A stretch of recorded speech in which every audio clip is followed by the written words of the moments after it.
Once upon a time, in Persia, there lived two brothers named Alibaba and Qasim. Although Qasim was rich, Alibaba was very poor. While Qasim led a comfortable life, the condition of Alibaba was miserable. He had to work hard to earn his livelihood. Alibaba was a woodcutter. He used to go to the forest and cut the trees to sell the wood in the market. In this way, Alibaba was somehow spending his days. One day, while Alibaba was cutting the trees in the forest, he heard the sound of the hoofs of horses approaching him. He hid behind a cluster of trees. He saw 40 robbers coming towards him. All the robbers got down from their horses. One of them came forward. He was surely their leader. The rest of the robbers followed him. The leader stopped at the nearby rock and said loudly, "Open sesame!" The rock opened as if it was a door, making a loud noise. There was a cave behind the rock. All the robbers entered the cave. The rock was closed again. After some time, the robbers came out of the cave. Alibaba was observing everything very carefully. After coming out of the cave, the leader of the robbers said, "Close, sesame," and the rock was closed again. Thereafter, all the robbers left on their horses. After their departure, Alibaba gathered some courage and came near the rock. He spoke the same words, "Open, sesame." The cave opened.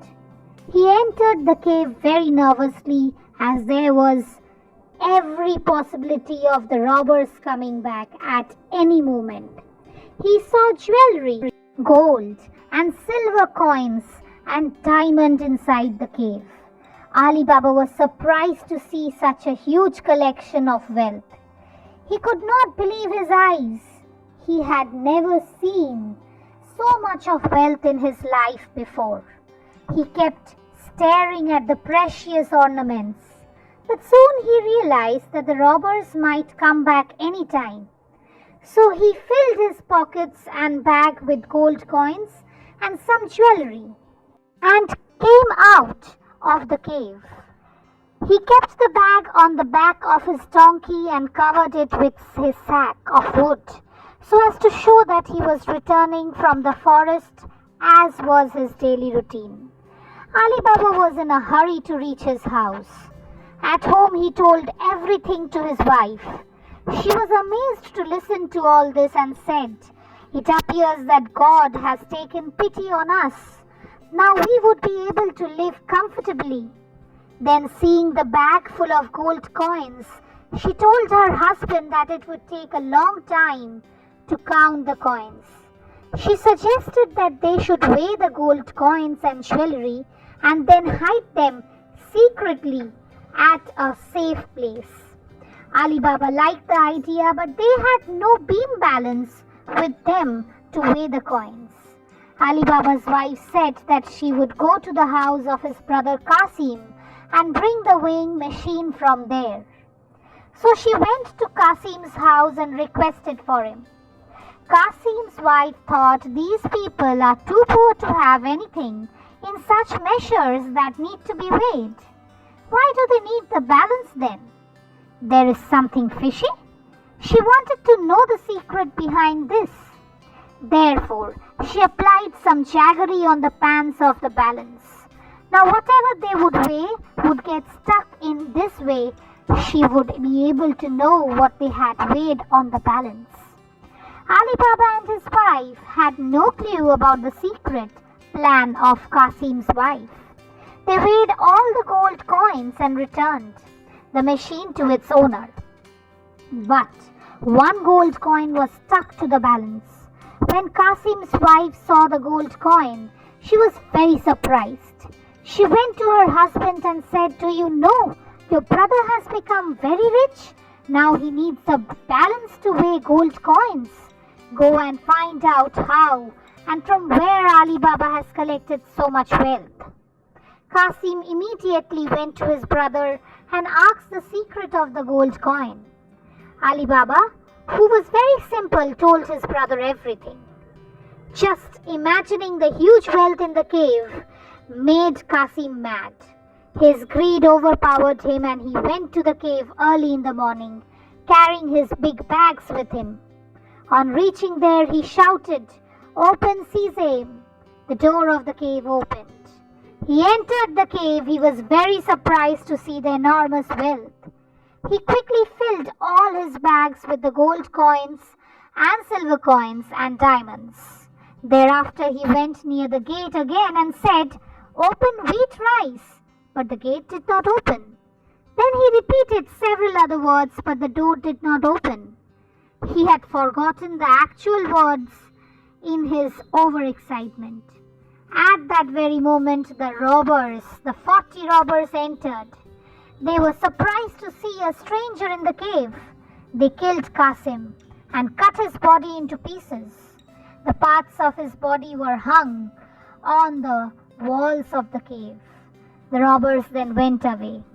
When Qasim did not return home till late in the night, his wife became worried and went to Alibaba. She said to him, "Your brother has not yet returned. He had left home early in the morning." Alibaba said, "Don't worry. I'll go in search of my brother." Alibaba made some preparations and went to the forest. On reaching the cave, he said, "Open sesame." The door opened. When he entered the cave, he was shocked to see the body of his brother Qasim cut into pieces. He gathered all the pieces and came back to Qasim's house. He met Qasim's maidservant Marzina at the door. He secretly gave the body of Qasim to Marzina and told her not to disclose about the death of Qasim. Marzina was very clever. She spread rumors in the neighborhood that Qasim was ill. By making an excuse that she was going to a doctor, she actually went to a cobbler named Mustafa. She asked him to sew the body of Qasim for 2 gold coins. As this was a very good offer for the cobbler, he agreed to the proposal. But Marzina warned him not to disclose it to anyone. Thereafter she took him to the house with his eyes covered with a strip of cloth. The cobbler sewed the body of Qasim with great care. Marzina took him back in the same way with his eyes blindfolded. Next day, Marzina told people that Qasim had died because of illness. Then Qasim was buried. Qasim's wife and Marzina left their home and started living with Alibaba. After some days, when the robbers came again to keep the booty in the cave, they were surprised to see that someone had taken the body of Qasim away. This made the robbers worried, as it implied that someone else also knew about this place. The leader of the robbers shouted, "The secret of this cave is also known to some other person. I want full information about that man. He might be dangerous." He gave the responsibility of tracing out that person to one of the thieves. The thief went to the city in disguise of a businessman. As he entered the city, he saw the cobbler Mustafa. He said to the cobbler, "Baba, you are so old, but you still do sewing work. I find it strange. Don't your eyes ache?" Mustafa replied, "My eyes are fine. I recently did a very minute work, but it is a secret. It cannot be told to everyone." The thief said, "Trust me and tell me everything." "I will not tell anything to anyone," Mustafa said. "Few days back I sewed a dead body and was paid 2 gold coins for it." The thief understood that the dead man must be the person whom they had killed. He realized that through the cobbler he could easily know the address of the person who knew about the cave. Hence he said to Mustafa, "Baba, if you tell me the address of the person, who had paid you for the job? I will give you 2 gold coins." Hearing it, Mustafa was very pleased. He said, "I can take you there, but it might take time as I was taken there with my eyes covered with a piece of cloth. But I had counted my steps, and I will try to guess the route of the house from here." The thief agreed and told him to go ahead with the job of searching for the house. Mustafa moved with the thief in search of the house. After wandering here and there for some time, Mustafa recognized the house and showed it to the thief. The thief paid Mustafa 2 gold coins. Thereafter, the thief made a sign on the front wall of the house with a white chalk and returned to the leader to tell him that he had traced the address of the person who had taken away the dead body from the cave. Meanwhile, when Marzina came out of the house and saw that someone had made a white sign on the wall of their house, she became suspicious. She immediately made the same sign on the houses of all the neighborhood buildings. The thief told his leader, "I have spotted the house of the person who had taken away the dead body. For identifying the house, I have put a white mark on it." The leader went there with the thief at night and found the white sign on all the houses. Seeing this, he cut his head in anger. Then he sent another thief to find out that particular house. He too reached the house with the help of Mustafa and used red ink to mark the particular house. Fortunately, Marzina saw this sign also and put the same sign on all the houses around. When the leader again reached there, he got furious to see red signs on all the houses and killed the second thief as well. Now the leader decided to locate the house of Alibaba himself. He also reached Alibaba's house with the help of Mustafa. He made a clear picture of the house and its location in his mind and went to the market. There he purchased 19 donkeys and 38 big drums. He filled one drum with oil and asked his men to sit in each of the other drums. Thereafter he proceeded to the house of Alibaba, who met him outside his house. The thief said, "I am an oil merchant. I am going to another city to sell oil, but night has fallen and it is too late to travel. I need shelter to spend the night. Will you please allow me to stay at your house? I will be obliged for your kindness." Alibaba allowed the thief to stay there for the night. After dinner, when all the people went to sleep, the leader came near each drum and said, "At midnight when these people sleep, we will kill them all. I will throw a stone at the right time as a sign, and all of you come out of the drum at once." Saying this, he went to sleep. Right after that, Marzina needed some oil. She thought, "Where will I go for oil at this hour of night? Let me take some from the drums of the merchant." So she went near one of them and opened its cover. A voice came from inside, "Sardar, should I come out now?" Hearing it, Marzina was stunned. She replied, "No."